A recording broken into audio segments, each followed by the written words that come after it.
This program is for discussion purpose only. Business Plus TV or any of our anchor does not bear any responsibility or liability towards the content.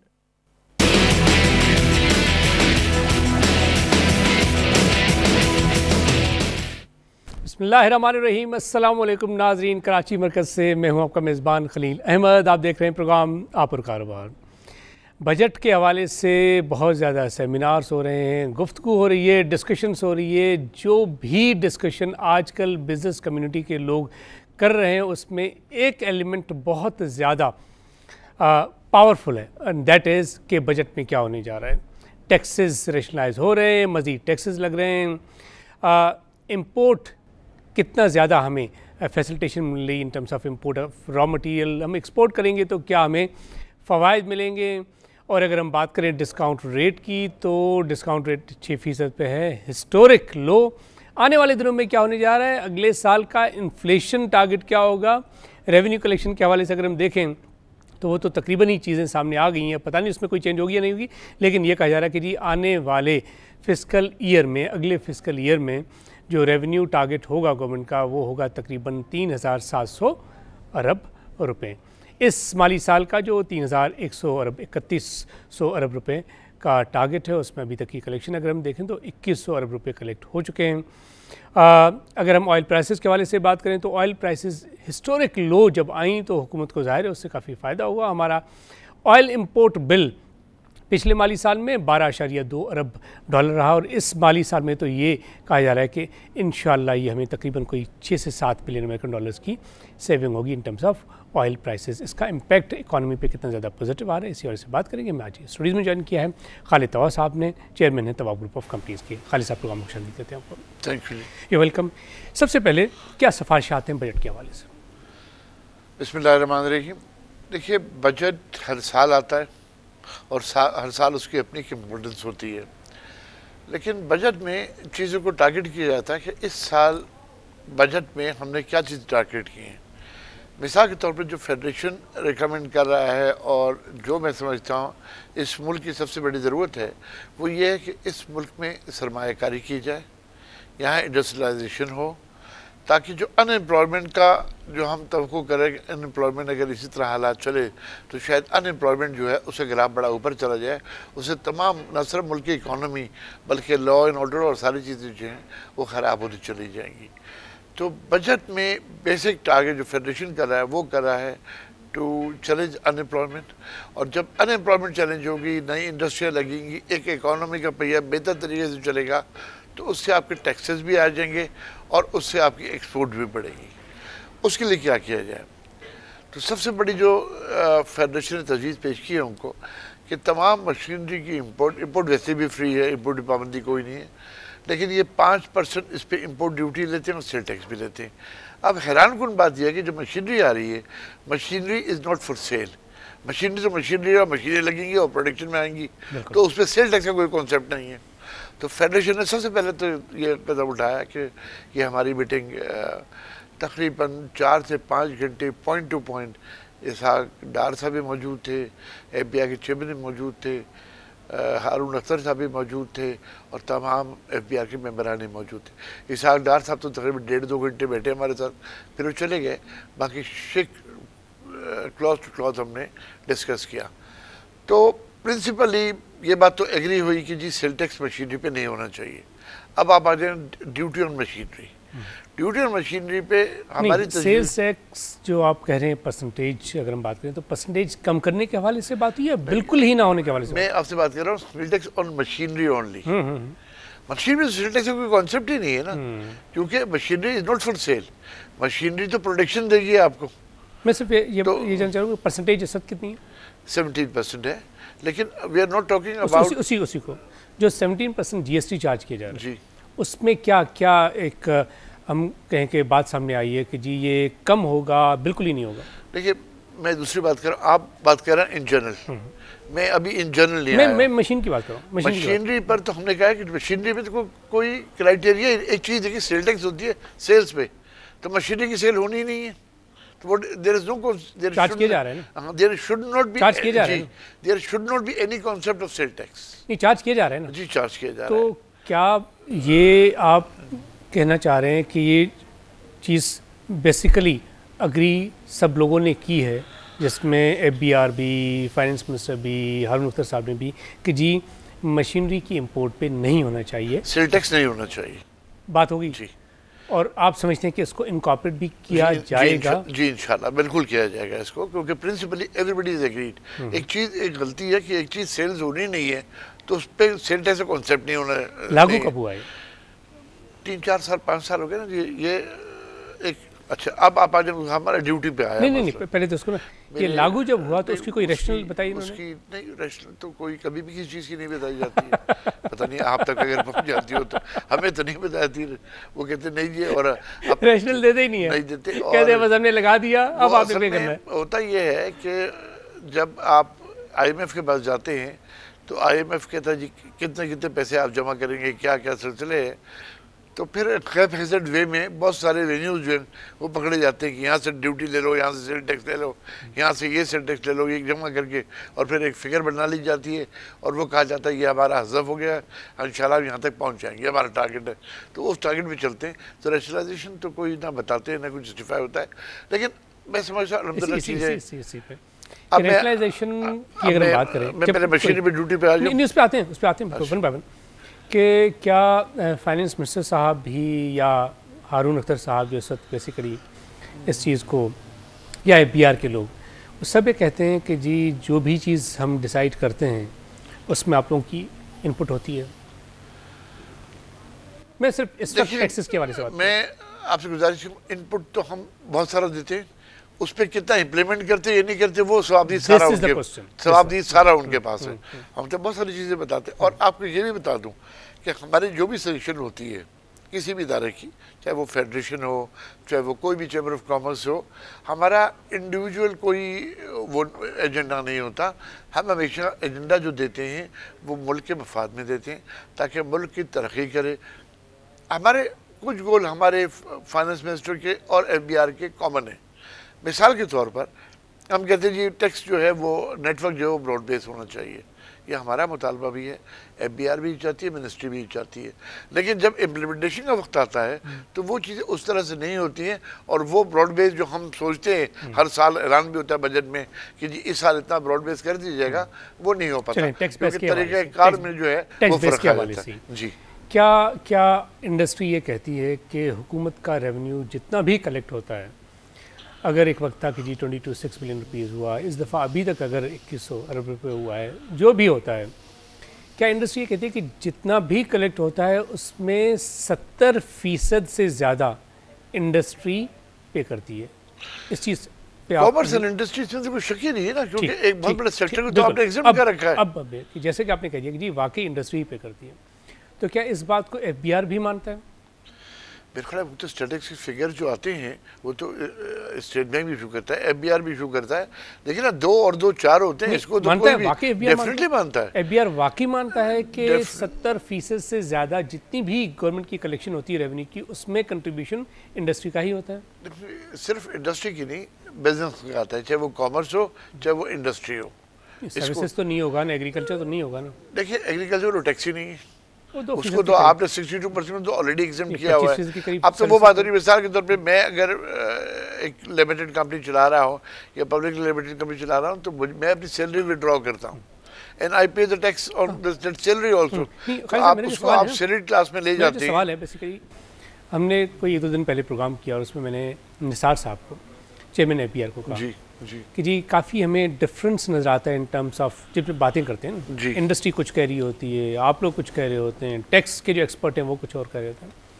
मैंने कहा आपसे गुजारिश है कि आप अपने FBR में FPCCI के प्रेसिडेंट या आप जैसे सीनियर वाइस प्रेसिडेंट हैं उनको, बड़े जो चैम्बर्स हैं जिनमें कराची, लाहौर और दूसरे चैम्बर्स भी, उनके प्रेसिडेंट्स को बुलाएं, वहाँ बैठकर कुछ टैक्स एक्सपर्ट को, जिसमें अशफाक तोला और 1-2 और लोग हैं, मैंने कहा इनको भी हम बुलाते हैं, एक मैराथन सेशन करते हैं, उसमें चीज़ सामने आ जाए कि एक्चुअली सिचुएशन क्या है, वाकई इंडस्ट्री को निचोड़ा जा रहा है या इंडस्ट्री भी इसको मैनिपुलेट कर रही है।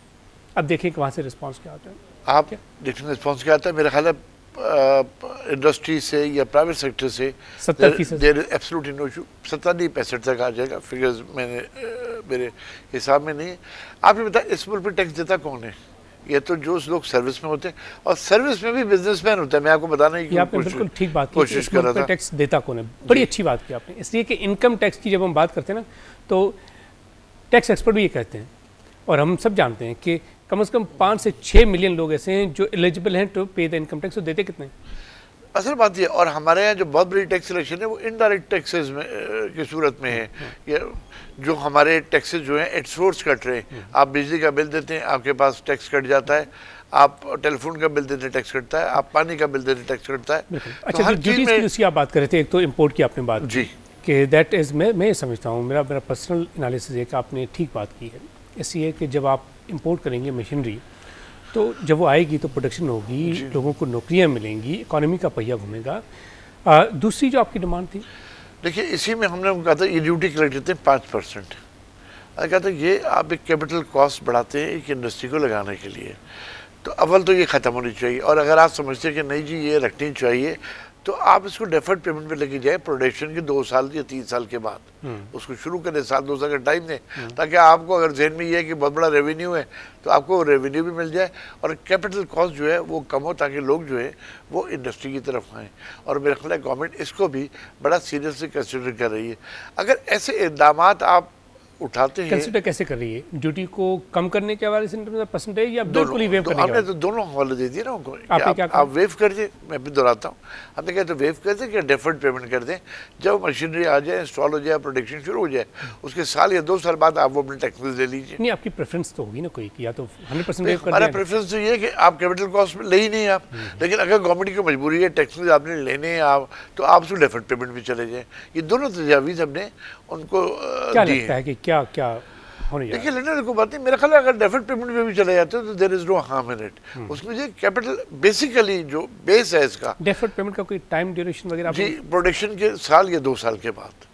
नहीं, अब इसमें तो ये हो सकता है ना कि प्लांट लगने के हवाले से जब हम कहते हैं टाइम लाइन, तो हो सकता है कि उसमें जब तक चीज़ कमीशन हो उसमें सालों लग जाए, 2 साल लग जाए, 3 साल लग जाए, मैनिपुलेशन भी हो सकती है। पता नहीं, मैंने देखिए ये बड़ा अजीब कॉन्सेप्ट है। एक आदमी करोड़ रुपए की मशीनरी ला के और वो 5% बचाने के लिए मैनिपुलेशन करेगा अपना, ऐसा नहीं है। ये साहब यहाँ देखिए क्या कुछ नहीं हो रहा ना। देखिए ये भी कहा जाता है कि जी एक्सपोर्टर्स जो है वो एक्सपोर्ट कम करते हैं और रिफंड जो वो क्लेम करते हैं। अब देखिए बात की जाती, आप बताएं की जाती नहीं की जाती? मेरी एक बात सुने, पूरा माशरा, चाहे आप दरअसल पाकिस्तान, आप मस्जिद माशरे में भी चले जाएं, तो 1-8% लोग ऐसे ज़रूर होते हैं।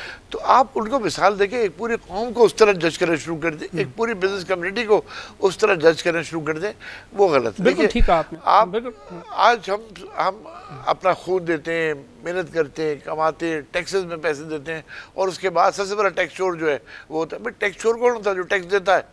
एक वो है डाकू जो टैक्स ही नहीं देता, वो तो इस मुल्क में दरदराता फिरता है। और आप ताजरों को और इंडस्ट्रियल्स को कहते टैक्स चोर है। भाई टैक्स तो चोर है, डकैते को तो पूछ ही दे रहे आप। मैं नहीं कहता वो भी जस्टिफाइड है। We should pay our taxes, जो हमारे टैक्सेस है और हम पेमेंट करते हैं। अब एक सिस्टम्स होते हैं ना, पेमेंट भी करते हैं, एम्प्लॉयमेंट जनरेशन करते हैं, पोर्ट एलिवेशन के हवाले से काम करते हैं, एक्सपोर्ट में कंट्रीब्यूशन करते हैं, इस पर कोई शक नहीं है कि तो वो, लेकिन जो तलवार गिरती है, जो गालियाँ मिलती है वो बिजनेस कम्युनिटी को, टैक्स चोर है, टैक्स चोरी कहते हैं। नहीं है, this is not right way. अच्छा ये बताएं कि ऑयल प्राइसेस में जो इतनी कमी हुई दुनिया भर में, अब वो 100% तो हम नहीं कह सकते कि पास ऑन हुई टू द इंडस्ट्री और टू द कंज्यूमर्स। मुझे बताएं कि जो इतनी कमी हुई है, और ये भी अब देखें अभी जो रिसेंटली मीटिंग हुई 17 तारीख को दोहा में, जिसमें ये बड़े प्रोड्यूसर भी थे, वेनेजुएला भी था, कतर भी था, सऊदी अरेबिया भी था, रशिया, 4 बड़े प्रोड्यूसर हैं। लग तो ये रहा कि ये कंटिन्यू रहेगा और प्राइसेस डिम रहेंगी, तो उससे कॉस्ट ऑफ डूइंग बिजनेस में तो काफ़ी आप लोग को बेनिफिट मिला। देखिए ये मिलना चाहिए था, नहीं मिला, कुछ पार्टली मिला। गवर्नमेंट ने, शायद आपके इल्म में हो कि इस पे जब प्राइसेस गिरते गए तो वो अपना सेल टैक्स रेशियो जो है वो बढ़ाते गए ताकि गवर्नमेंट के अपने रेवेन्यू जो हैं वो पूरे आ जाए। और एवेंचुअली आज शायद 51% तक ले गया, 54 पे आ गया था, 54 तक आ गया था। तो जो वो आपने कहा पास ऑन हो गया और इंडस्ट्री में आ गया, नहीं, बल्कि इससे जो बड़ा एक ख़राब इम्पेक्ट आया वो ये आया कि जो हमारे रीजन्स हैं आसपास के ममालिक, उन्होंने ये चीज़ें पास ऑन करी और जब हम अपनी प्रोडक्शन लेके गए तो वो हमारी फिजिबिलिटी जो है वो आउट हो रही थी, क्योंकि हमारी कॉस्ट ऑफ डूइंग बिजनेस जो है वो कंपेयर टू नेबरिंग कंट्रीज़ हमारी ज़्यादा आ गई। लेकिन इंडिया में भी लोग रोते हैं कि जी ऑयल प्राइसेस इतनी हाई हैं, पाकिस्तान में कंपेरेटिवली कम है। मुझे इंडिया के ऑयल प्राइसेस का पता ही नहीं। इंटरनेशनल प्राइसेस को हम बात कर सकते हैं, तकरीबन $40 पर बैरल पे अब ये चल रहा है। तो आप एक्चुअली तो एविडेंस होता है ना, आप 17% से 54% या 51% तक आप सेल टैक्स लगे। अच्छा, हमने सजेस्ट ये किया था एक ज़माने गवर्नमेंट को कि आप अपना जो टैक्सेस हैं उसको बजाय इसके इन टर्म ऑफ वैल्यू लेके जाएं, आप इन टर्म ऑफ क्वांटिटी ले जाएं। आपको 20 रुपये पर लीटर चाहिए, 15 रुपये पर लीटर चाहिए, आप वो फिक्स कर लीजिए। उसके बाद इसको ओपन छोड़िए और जो मार्केट फ्लक्चुएशन इंटरनेशनल मार्केट उसको पास ऑन होने दीजिए टू द कंज्यूमर। तो आपकी एक तो आपका रेवेन्यू इंश्योर हो जाएगा, आपको रोजाना टैक्सेस में रद्द बदल नहीं करना पड़ेगा। और ऐसी कोई है खालिद साहब दुनिया में एग्जांपल किस तरह हो कि एक अमाउंट टैक्स का फिक्स कर दिया जाए और फ्लक्चुएशन? ये तो बड़ा मेरे को हमारे अपने मुल्क में भी बहुत सारे आइटम्स पे इन टर्म ऑफ क्वांटिटी हम लेते हैं। नहीं, ऑयल में तो बड़ी तेजी से हो रही है, देखें 147 पे चला गया था, फिर एकदम से वो। तो इससे क्या फर्क पड़ेगा? गवर्नमेंट टैक्सेस बढ़ाती रही ना, अपने सेल टैक्स बढ़ाती रही। अगर ये अपना एक और इसको डे रेगुलेट भी करे साथ साथ कि जी बाकी प्राइवेट सेक्टर जो है वो जिस रेट में मर्जी है बेचे, आप करें कंपटीशन आपस के अंदर, तो इससे एवेंचुअली कंज्यूमर को फ़ायदा पहुंचेगा और गवर्नमेंट के रेवेन्यू जो है वो ये इंश्योर हो जाएगा। प्लस ये देखिए, जब किसी चीज़ की प्राइसेस जब गिरती है तो उसकी कंजम्पशन बढ़ जाती है। अगर आज मैं 100 रुपये लीटर पेट्रोल ले रहा था और मुझे फिर 70 रुपये मिलना शुरू हो गया, तो मेरी जो बचत हो रही तो ऑटोमेटिक थोड़ी सी मेरी कंजम्पशन भी बढ़ जाएगी। पहले मैं एहतियात करता था, अब मैं कम एहतियात करता हूँ। तो गवर्नमेंट रेवेन्यू बेसिकली इस तरह बढ़ जाता कि हमारी इंपोर्ट भी ज़्यादा होती और हमारे पास गवर्नमेंट अपने टैक्सेस उसी तरह फिक्स कर ले और इसको डील रेगुलेट करे। सबसे बड़ा इंपॉर्टेंट बात यह है कि आप ओपन मार्केट छोड़ देंगे जी, आप हर कंपनी जो है वो अपने प्राइसेस निकालें। अच्छा, ये बताएं कि अगर हम इंडस्ट्री की बात करें, लार्ज स्केल मैन्युफैक्चरिंग की बात करें, तो इससे तो तकरीबन 4% के करीब है ग्रोथ। क्या खालिद साहब आप समझते हैं कि ये जो क्रॉनिक एनर्जी क्राइसिस थे, ज़ाहिर है वो तो मेरे ख्याल में कोई डिबेट ही नहीं कि उसकी वजह से बहुत ज़्यादा इम्पैक्ट आया, लेकिन उसको एड्रेस करने में हुकूमत बड़े पैमाने पे कामयाब रही है, इसलिए कि IP की बात हो रही है इस वक्त, टापी पे काफ़ी तेज़ी से काम हो रहा है, LNG आ गई, और साथ ही साथ अगर देखें तो ऑयल प्राइसेस कम होने की वजह से काफ़ी एक पॉजिटिव सिनारियो हुआ पाकिस्तान में। अगर हम देखें तो वो शेल गैस और जो रिज़र्व्स हैं उस हवाले से भी काफ़ी ज़्यादा गुफ्तगू हो रही है। आप समझते हैं कि हुकूमत जो भी इक़दामात ले रही है उससे इस वक्त नहीं तो कम से कम आने वाले 1-2 साल में, नेक्स्ट फिस्कल में थोड़ा बहुत बेनिफिट पहुँचेगा in terms of energy availability to the industry? देखिए, इसमें कोई शक नहीं कि ये गवर्नमेंट ने जब चार्ज लिया 2.5 साल पहले, तो उनकी प्रायोरिटी जो थी वो एनर्जी सेक्टर में थी और एनर्जी में प्रोडक्शन जो है वो बढ़ाते रहे। और मेरा ख्याल है इनका जो ये ऐलान है 2018 तक, इसमें हमारे ऑलमोस्ट हम खुद कफील हो जाएंगे, हमें कोई प्रॉब्लम इसमें नहीं रहेगा। दूसरी बात आपने LNG की करी, LNG का जो इन्होंने कतर से एग्रीमेंट किया है, मैं समझता हूँ वो एक बड़ा अच्छा एग्रीमेंट है, 15 साल का एग्रीमेंट है वो, और डेट इज़ वेरी फीसिबल। और आपको शायद ये खबर हो और ना अगर ये हो, तो आज की पोजीशन ये है टुडे कि आप LNG जो सप्लाई हो रही है वो सस्ती है और हमारी सुई गैस जो हमारी नेचुरल गैस जो हमारे अपने रिसोर्सेज हैं वो महंगी है। राइट, क्योंकि उसमें पे हम अभी ब्रेक की तरफ चलते हैं और जब ब्रेक से वापस आएँ तो हम चाहेंगे कि एनर्जी के हवाले से आप लोगों की जो recommendation in terms of price और टैक्सेशन, उस पर आप अपना पॉइंट ऑफ व्यू दीजिएगा। नाज़रीन, वक्त ब्रेक का साथ रहिएगा।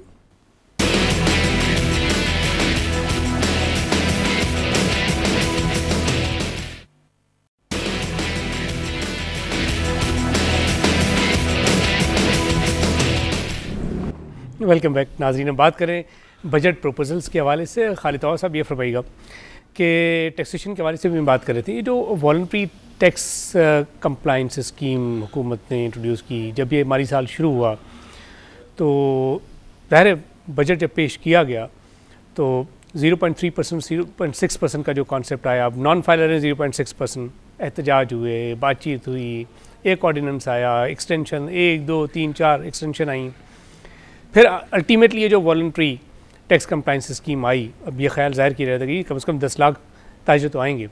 अभी तक की अगर फिगर देखें तो ना होने के बराबर, अगर 6-8 हज़ार लोग आए हैं, आपका जो एक एस्टिमेट था कि जी 10 लाख होंगे, और अगर 8 हज़ार लोग भी आए हैं फॉर एग्जांपल जिन्होंने रिटर्न्स जमा कराए हैं और सिर्फ कुछ अरब रुपए आए हैं आपके पास, जो आपका तो एक एस्टिमेट था ना कि जी इंशाल्लाह इससे काफ़ी, ये आप समझते हैं कि हुकूमत का एक ठीक डिसीजन नहीं था? देखिए, ये स्कीम जब मुतराइफ कराई जा रही थी, पहली बात तो ये कि जो आपने 0.3 और 0.6% की जो बात करी, इनिशियली गवर्नमेंट को बड़े अच्छे रेवेन्यूज़ मिलते गए, क्योंकि वो जो जिन लोगों के पैसे बैंक में पड़े हुए थे वो पैसे कटते चले गए, और जो लोग डिक्लेरेशन में समझ रहे थे आ रहे हैं, वो उनके जहन में ये था कि 0.3 और 0.6% जो है ये हम सेव कर लेंगे और कुछ अमाउंट जो है वो डिक्लेयर कर देंगे। लेकिन गवर्नमेंट ने रेवेन्यू कलेक्शन तो बड़ी अच्छी करी इसमें, लेकिन इसमें लॉन्ग टर्म जो है ना वो नुकसानात हो रहे हैं। नुकसानात इस तरह हो रहे हैं कि बैंक के डिपॉजिट्स जो हैं वो कम हो रहे हैं, चलिए वो भी छोड़ते हैं, आम आदमी में असर नहीं पड़ता, लेकिन जो पैसा जो इकोनॉमी में था, रिवॉल्व कर रहा था, वो चला गया फिक्स इन्वेस्टमेंट्स में। बड़ा सिंपल है, आप एक 5 करोड़ की जायदाद खरीदी और 50 लाख रुपए उसके ऑफिशियल दिए और 4.5 लाख करोड़ रुपए जो है आपने उसे फर्दर वहाँ आपने पार्क कर दिए। इस स्कीम के बाद आने के बाद और जब इन्होंने ये सिलसिला शुरू किया तो आप देखिए कराची से खैबर तक लेकर के 30% मिनिमम प्रॉपर्टी प्राइजेस जो हैं वो एकदम बढ़े, जो पिछले शायद 5-7-10 साल में इतना एग्जॉर्बिटेंट रेट नहीं बढ़े थे। उसकी वजह ये थी कि लोगों के पास पैसा, सबसे आसान पैसा पार्क करने की जगह यही हो गई कि ये ले लो, प्रॉपर्टी में कभी नुकसान भी नहीं होता, प्रॉपर्टी में इन्वेस्टमेंट। तो ये ठीक डिसीजन नहीं था, ठीक डिसीजन था वो जो इकोनॉमी का पहिया चल रहा था। देखिए अब इसमें क्या किया इन्होंने जो मैं भी उस कमेटी में मौजूद था कि हमने एक बैठ के एक फार्मूला बनाया कि इसको किस तरह हमने डिक्लेरेशन करनी है। अनफॉर्चुनेटली इसमें इफ एंड बट्स बहुत सारे हो गए। मतलब शुरू में तो इन्होंने ये जो बेस था बेसिकली वो ये छोटे ताजरों के लिए था, मेनली का टारगेट था 5 करोड़ तक की डिक्लेरेशन जो है वो ताजर कर देंगे। इसमें बाद में इन्होंने विड्रॉ किया। इनिशियली मसलन ये भी था कि एक दुकान में अगर एयर कंडीशन लगा हुआ है तो वो इस स्कीम में फॉलो नहीं करता, जो बातें विड्रॉ किया। अगर आप इतने सारे गन के साथ आएंगे तो वो चीज़ें जो हैं वो नहीं बन पाएंगी। दूसरा, उस मीटिंग में 3 कमेटियाँ बनाई गई थी और एक बड़ी इंपॉर्टेंट कमेटी थी, इन्होंने एक मीडिया कमेटी बनाई थी FBR ने, कि हम इसकी तशरीह करेंगे और लोगों को एतमाद देंगे कि अगर आप डिक्लेरेशन पे जाते हैं तो 3 साल तक आपसे कोई नहीं पूछेगा, उसके बाद ये होगा, उसके बाद ये होगा। लेकिन वो जो मीडिया कमेटी थी वो भी अपना सही रोल अदा नहीं कर पाई, क्योंकि इस मुल्क में एक बहुत बड़ा खौफ है कि जो टैक्स पेयर है वो समझता है एक दफ़ा आप टैक्स नेटवर्क बोलते हैं ना इसको, आप उस नेटवर्क में आए तो फंस गए आप, और उसके बाद आपके पास बाहर निकलने का रास्ता कोई नहीं है और आपको गवर्नमेंट जो है वो निचोड़ती चली जाएगी।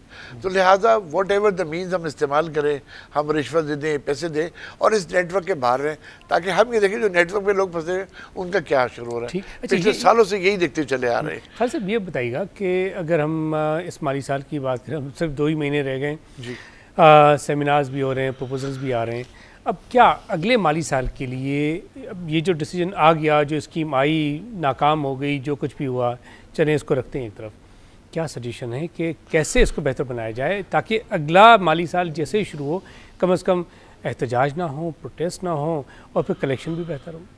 देखिए, मैं नहीं समझता गवर्नमेंट को ऐसे इक़दाम कर रही है जिससे अब एहतजाज और ये चीज़ें आ जाएँ, क्योंकि एहतजाज कौन करता है? जो ऑलरेडी टैक्स बर्डन में होता है, जो नहीं है वो तो नहीं है। तो गवर्नमेंट इन माय ओपिनियन को ऐसा टैक्स बर्डन अब फर्दर बढ़ाएगी नहीं, क्योंकि एवेंचुअली वो टैक्स जो है 600 अरब रुपए नए टैक्सेस लाने की बात हो रही है। देखिए 200 अरब रुपए की है शायद, नहीं 600 अरब रुपए की। अच्छा, ये टैक्सेस जो है, ये बात तो ये हो रही है, ये किन चीज़ों अब होता क्या है देखिए, मेरा ख्याल है ये तवक्कुल ये भी कर रहा है कि जी मुल्क की इकॉनमी फर्दर बेहतर होगी, इंपोर्ट्स बढ़ेंगे। टैक्सेस तो आप एट सोर्स ले रहे हैं।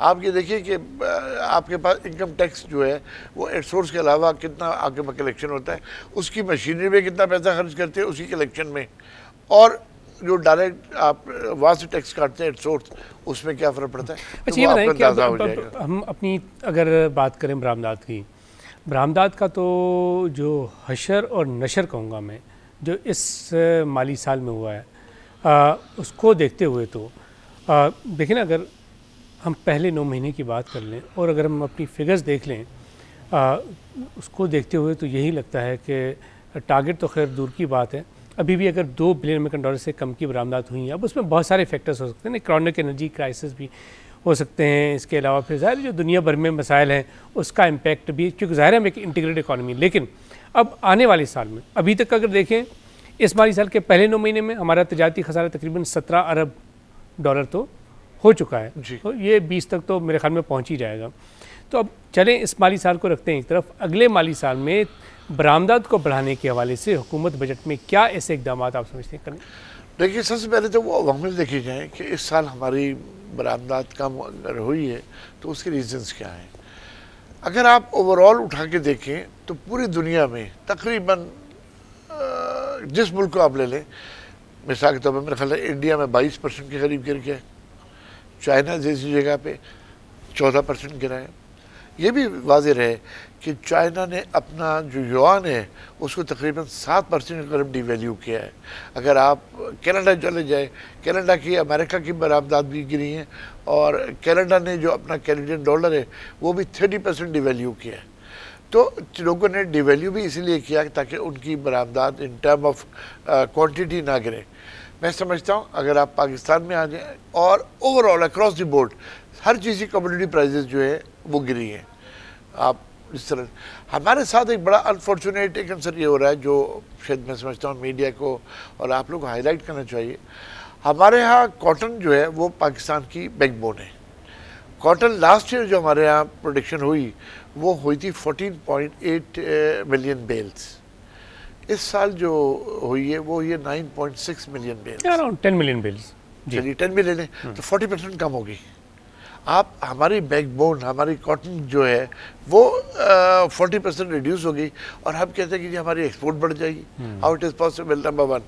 सेकेंडली आप ये देखिए कि हमने क्या किया कि हमने जितनी कल्टीवेशन, काफ़ी हमारा बेस्ट एरिया कल्टीवेशन का है मुल्तान और ये Saraiki belt for cotton, south Punjab जी, आज वो काफ़ी चेंज होकर वो शुगर में चला गया। और उसकी बड़ी वजह है कि आप गवर्नमेंट जितनी सब्सिडी देती है वो शुगर पे दी इन्होंने, उन्होंने कॉटन पे सब्सिडी नहीं दी अगर इन टाइम, और आपने फिर लॉन्ग टर्म प्लानिंग नहीं करी, आपने पॉलिटिकल प्रेशर्स में आकर चले आप ही के जवाब पे मैं एक सवाल करता हूं। नहीं, आप ही के जवाब, नहीं मैं समझ गया। आपने जो बात की ना उसी पे मैं एक सवाल कर लेता हूँ। जैसे आपने कहा कि जी ये कैसे मुमकिन है कि आपकी कॉटन की प्रोडक्शन 14 मिलियन बेल से कम होकर 10 मिलियन बेल तक आ गई और आप एक्सपोर्ट बढ़ाने की बात करते हैं। तो खालिद साहब ये बताएं कि बांग्लादेश में तो कॉटन प्रोड्यूस ही नहीं होती, उनकी एक्सपोर्ट क्यों बढ़ रही है दिन ब दिन? देखिए, बांग्लादेश जो है वो लेबर इंसेंटिव वो कंट्री है और वो लीज डेवलपमेंट कंट्रीज़ में आ रहा था। उसको बहुत सारी मराहत जो है वो यूरोप से और अमेरिका से मिली हुई थी। मिसाल LDC स्टेटस, जी LDC status, lease development country हो गया ना, तो उसको वो मराहत मिली हुई थी और उन्होंने अपना इंफ्रास्ट्रक्चर स्मॉल इंडस्ट्री में लेबर इंसेंटिव्स में बढ़ाया है। हमारे यहाँ जो चीज़ें आई है, देखिए हर चीज़ की एक बेस होती है। आप बेस बना के कॉटन करें, आप 2 साल में कहें जी वो अमेरिका तो ये कुछ बना रहा है तो आप क्यों नहीं बना सकते? नो, वे हर मुल्क का एक स्पेशलाइजेशन होती है। वो तो है। आज आप सब एक और भी चीज़ है कि हर मुल्क को अपने सेक्टर्स को देखना चाहिए, उस पर फोकस रखना चाहिए। यही बात अक्सर ये बात करते हैं। हमने शुगर में प्रोग्राम में रहीम जानू साहब बैठे हुए थे, उन्होंने बड़ी एक अच्छी बात की चावल की एक्सपोर्ट के हवाले से। श्रीलंका हमसे 86 इंपोर्ट करता था, आज वो चावल का एक्सपोर्टिंग कंट्री बन चुका है। हम चाइना की बात करते हैं, चाइना बहुत सी चीज़ें इंपोर्ट करता था, आज बहुत सी चीज़ें एक्सपोर्ट कर रहा है। मलेशिया देखें किस तरीके से बूम किया मलेशिया ने इन्वेस्टमेंट अट्रैक्ट करके। बांग्लादेश की बात करें तो बांग्लादेश की एक्सपोर्ट अगर ओवरऑल आप देखें कंट्रीब्यूशन अगर 32-33 $3 बिलियन है, तो उसमें एक बड़ा पोर्शन तकरीबन 70% ज़्यादा का तो सिर्फ गारमेंट्स का है। उन्होंने कैसे सोचा कि जी हम कॉटन इंपोर्ट करके वैल्यू एडिशन पे जाएं और गारमेंट की एक्सपोर्ट करें। तो हम भी तो basically out of box solution लाके जो भी बजट पेश होता है उसमें कुछ ऐसे इकदाम कर सकते हैं ना खालिद साहब, जिसके ज़रिए हमारी एक्सपोर्ट बढ़े। आप जो बात कर रहे हैं ना वो कौम की सोच की है। मैं आपने मुझे बीच में रोक दिया था। आपने कॉटन की सब्सिडी नहीं दी, आपने चूँकि शुगर में आप काट रहे थे, शुगर को आपने सब्सिडी दी क्योंकि उसकी पॉलिटिकल इन्फ्लुएंस जो है पार्लियामेंट में बहुत है। उठा के देखिए शुगर मिल कितने लोगों की है और किस किस की है, वहाँ आप सब्सिडी दे रहे हैं। जो आपकी बैकबोन थी, आपको कॉटन की प्रोडक्शन में, आप इंडिया की मिसाल ले लें, आपने दिया इंडियन की 15 मिलियन बेल थी आज से 4-5 साल पहले कॉटन की प्रोडक्शन, आज 40। तो आप वो चीज़ें कंपेयर करें ना, हम कंपेयर करें बांग्लादेश से हमारी हील्ड नहीं बढ़ रही। हमारे यहाँ लोगों का देखिए, फार्मर को सबसे जो पूरी दुनिया में सबसे बड़ा इंसेंटिव या सबसे बड़ा जो किरदार होता है वो एक फार्मर का होता है, जहाँ और ख़ास तौर पे पाकिस्तान जैसा मुल्क जो एक एग्रीकल्चर मुल्क है, अगर आप यहाँ हम फार्मर की खुशहाली नहीं देखेंगे तो हम बर्बाद होते चले जाएंगे। तो अब क्या रिकमेंडेशन है इस बजट में आपके ख्याल में ज़रूरी शोबे के लिए, आप क्या समझते हैं? ज़रूरी शोबे में जी हम अभी भी कहते हैं कि फार्मर्स को तरजीह दी जाए, इनपुट कॉस्ट को कम करें, इनपुट कॉस्ट को कम करें। देखिए क्या क्या चीज़ें, फर्टिलाइज़र सही नहीं है उनके पास, आप नॉलेज सही नहीं देते, आप उनको दवाइयाँ सही नहीं देते। जो पेस्टिसाइड्स आती हैं हमारे यहाँ अनफॉर्चुनेटली इसमें एक बहुत बड़ा घपला होता है, और जो बेचारे फार्मर्स को नहीं पहुँचती वो सस्ती दवाइयाँ समझ के ख़रीद लेते हैं टू मिनिमाइज देयर कॉस्ट, और वो फिर वो फसल जो है वो उसमें नहीं होती, वो प्रोडक्ट्स होते हैं। हमें एक प्रॉपरली मॉनिटरिंग करना चाहिए। देखिए हमारे यहाँ तालीम बहुत कम है, हमारे इन एरियाज़ में तालीम कोई नहीं है, हमें तालीम भी देनी चाहिए, और ख़ास तौर पर कोई ज़रूरी तालीम तो दे दें जिस कारोबार में वो हैं, वो एक रिफॉर्मर है। तालीम के बजट को बढ़ाना चाहिए, 4% तक होना चाहिए, 4% कम से कम जी। हम लोग मतलब जो प्रायोरिटीज़ हैं ना, सबसे पहले बजट आ रहा है, हम अपनी प्रायोरिटीज़ फिक्स करें कि हम किस तरह, तालीम में सेहत है, हम तालीम और सेहत तो 0.4% के करीब। खलील साहब, अल्हम्दुलिल्लाह I belong to the private sector, और हमें अल्हम्दुलिल्लाह अल्लाह ताला ने ये इस्तिदाद दी है कि हम प्राइवेट सेक्टर जो है वो सेहत के मामले में गवर्नमेंट से कई गुना काम हम ज़्यादा करते हैं। अगर आप हॉस्पिटल देखते हैं और फ्री हॉस्पिटल देख लें तो हमारे बहुत सारे प्राइवेट सेक्टर के कम्युनिटी वाइज भी, एरिया वाइज भी आपको कितने अस्पताल जो है फ्री नज़र आएंगे जहाँ इलाज भी फ्री होता है। और अल्लाह ने ये प्राइवेट सेक्टर को इस्तिदाद दी है।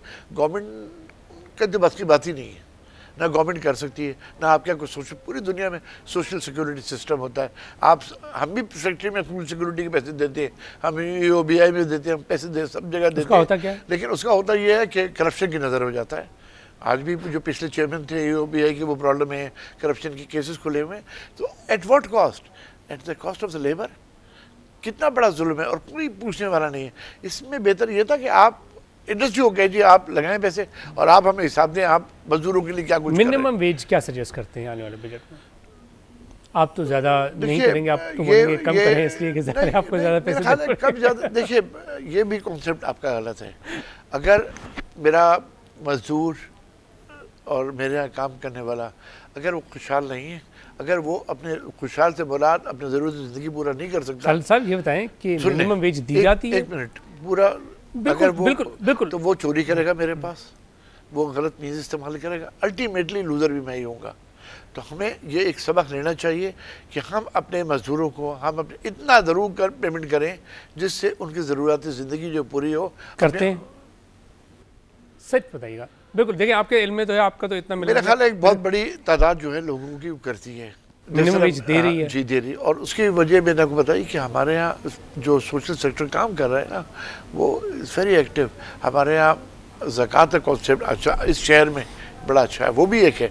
मिनिमम वेज के अलावा भी मिनिमम वेज क्या होनी चाहिए आपके नेक्स्ट माली साल में जो अनाउंसमेंट करें? ये सवाल काफ़ी मुश्किल है कि मैं आपको इस बात की जवाब देने, लेकिन मिनिमम वेजेस देखिए एक बहुत बड़ी बॉडी है जिसको आप रिप्रेजेंट करते हैं, आपका बड़ा तजुर्बा है, मिनिमम वेजेस इतने बड़े बिजनेसमैन हैं आप।